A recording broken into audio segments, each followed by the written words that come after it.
नाज़रीन, हुकूमत और शुगर मिल्स मालिकान के माहिदे के बरक्स चीनी की फ़ी किलो कीमत 58 रुपये ज़्यादा हो गई।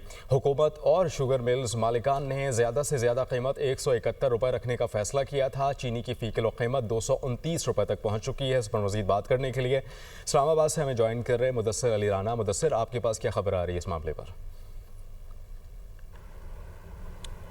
जी, हुकूमत और शुगर मिल्स मालकान के दरमियान ये मुआहदा तय पाया था कि क्रशिंग सीज़न के स्टार्ट होने तक 15 नवंबर तक चीनी की फ़ी किलो कीमत को मैक्सिमम 171 रुपये फ़ी किलो की सतह पर बरकरार रखा जाएगा। लेकिन जो हुकूमत और शुगर्स मालकान के दरमियान मुआहदा तय पाया था, उसके अगेंस्ट में 171 की बजाय चीनी की फ़ी किलो कीमत 229 रुपये तक पहुँच गई है। जो दस्तावेज़ अदारे शुमारियात से मौसूल हुए हैं उसमें बताया गया है कि मुल्क भर में कोई भी शहर ऐसा नहीं है कि जहां पर हुकूमत और शुगर मिल्स मालकान के दरमियान जो मुआहदा तय पाया था 171 रुपये फ़ी किलो की चीनी का रेट बरकरार रखने पर इस रेट पर कहीं पे भी चीनी फ़रोख्त नहीं हो रही।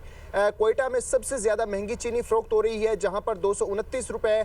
इस्लामाबाद की अगर बात कर ली जाए तो 195 रुपये, रावलपिंडी की बात कर ली जाए तो 190 रुपये और पेशावर की अगर बात कर ली जाए तो तकरीबन 200 रुपये फ़ी किलो चीनी फ़रोख्त हो रही है। यानी कि मुल्क का कोई शहर ऐसा नहीं है जहाँ पर जो मुआहदा और रेट तय किया गया था हुकूमत और शुगर मिल मालकान के दरमियान, उस रेट पर चीनी फ़रोख्त हो रही हो।